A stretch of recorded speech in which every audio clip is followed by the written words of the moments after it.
and welcome back to Speak Up Caregiving, a video series about talking about the realities of being a caregiver in this sandwich generation where we're taking care of our kids, we're taking care of our parents or grandparents, whoever it might be who have disabilities or medical problems, and ways to deal with it, and smart ways to deal with it. I encourage you to please send me an email with any questions, any concerns at speakupcaregivers@gmail.com. I'd love to hear from you. I'd love to help you out. I'm a mother of 2 boys, 2 and 4. I have 2 doggies. I'm a wife, and I am the primary care manager for my father, who's had Parkinson's disease for 15 years now. And I'm an occupational therapist, so I've seen both sides of the medical community, the inside and the outside. So I have a lot of experience, and I'd love to share it with you and love to help you. But let's get right into the topic of the day. I am so excited because I had someone give me a topic they want me to talk about. So let's get into it. And it's this idea of asking for help, which is really hard to do when you're taking care of, even when you're taking care of your little ones. Sometimes it's hard to ask someone else for help because you feel like that you want to be able to handle it. You don't want to admit that you need help sometimes. That can be hard. And another reason might be that you don't want to ask for help is because you might not want a stranger in your home, and that can be sometimes a little weird, even if it's a babysitter or an outside organization. It's just something you have to get used to. And then another reason that I've found personally that it's hard to ask for help is because it's a financial burden, and that can be hard and difficult to figure out how to balance all 3 of those things, figuring out when to ask for help and how to balance the financial aspect of that. So I just want to give you reasons why you should ask for help. It's good for your physical and mental health.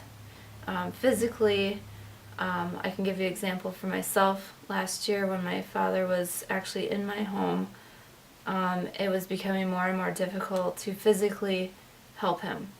And even when if you have a child who has a physical disability, as they grow, as they get bigger, it can be difficult to help them physically.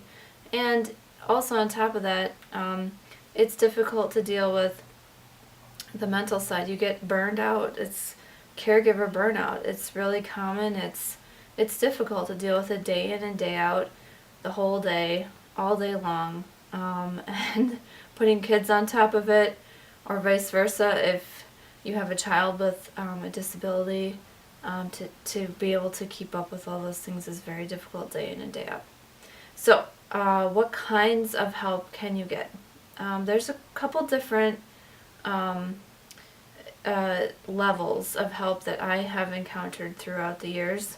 The first one I'll talk about is just plain old volunteer help. Basically, these are community members who are volunteering their time. They're not skilled.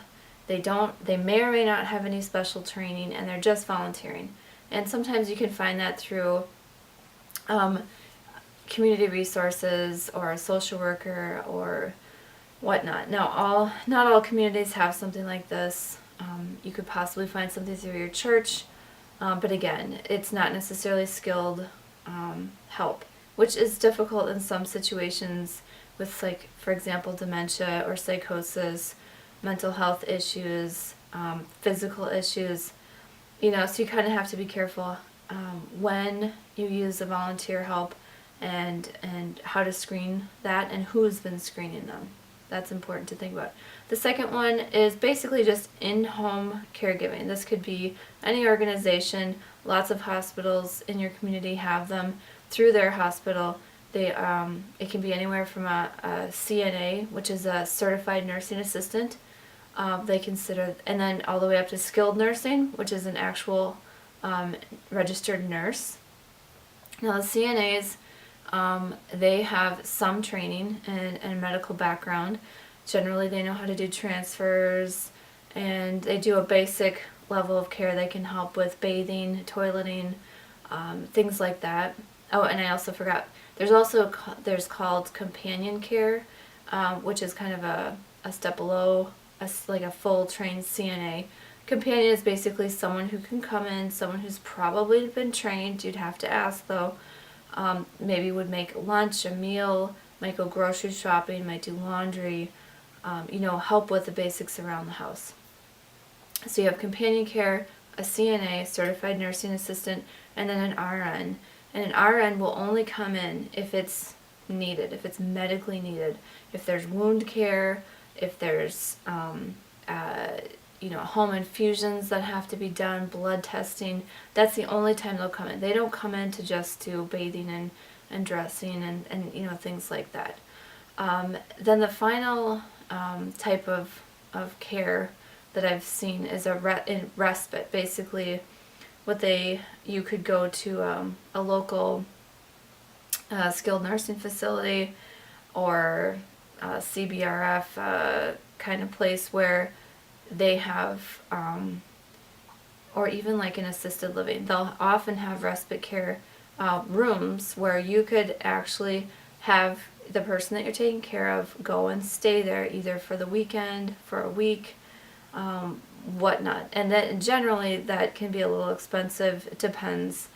For example, last year we had my father stay in a long-term, well, it wasn't long-term, it was a week while we had to go to town, and it was, basically CNAs that were overseeing his care. They dispensed medication, they made sure he got his meals on time, etc., etc. And so you can look into that, and it's a lot of paperwork, and you have to plan ahead of time, or at least that's what we did. You have to get a physician to okay it, and anyway, it's a lot of work, but it can be helpful in certain situations. So overall, the pros of asking for help is really important. Your mental and physical health are so important, even if it's once a week, once every other week, or once someone needs more and more help. You have to ask for more help, and you have to kind of balance those things out. And it's so important, because if you can't take care of yourself and you don't feel good and you're getting your back hurt and you're getting sick all the time and you're just burned out, it's really important, because you want to be there for that person that you're caring for. That's so important. So, and the cons, there are cons. You have to rely on others. I have, just in this past 2 months, I had an organization basically call me up about a week before I was supposed to go out of town and tell me that their caregivers couldn't help my dad any longer and just left me hanging. So there are those times, that's probably an extreme time, but it does happen. You have to realize that this is very expensive, although you then have to think about what it costs when you go to a skilled nursing facility or assisted living, that kind of thing. You have to kind of think about all those things. So the cost can be a little scary. But usually in every medium-sized to large city or town, there's going to be lots of different organizations. You can check out all their prices. The price varies greatly between what services you're getting, how long you're staying there. You have to do your research for sure. And generally, as far as I've found, although I'm going to be doing some research here in the next week or two, Medicare does not cover these services. They generally do not cover anything that is not considered skilled. So if you did have a nurse that had to come in to do wound care or deal with, a blood transfusion, not a blood like taking blood or whatnot, then Medicare might pay for it. Medicaid or state-run type, per state, I'm not completely familiar with. I think it would probably be different, so don't quote me on those things. But yeah, it's generally all out of pocket. It's all something that you have to pay for. So, but the big pro is that you get help. Like, really need to get help. It's very important. So keep that in mind. I hope that helps. I would love to clarify anything that I just talked about, or go into more detail with you about it, either one-on-one via email. I can do Skype. I can do anything. I would be happy to go in depth in another video about each one of these things. Please just let me know, and let me know any topics that you might have. I'd love to review adaptive equipment, wheelchairs. We can talk about that. I would love to bring up any sorts of topics like that. So please email me at speakupcaregivers@gmail.com, and hopefully this next week or two I will be starting a Facebook page, and we can start having conversations there. I really want to help more people and get the word out there. So please check it out and hang in there, and we can do it.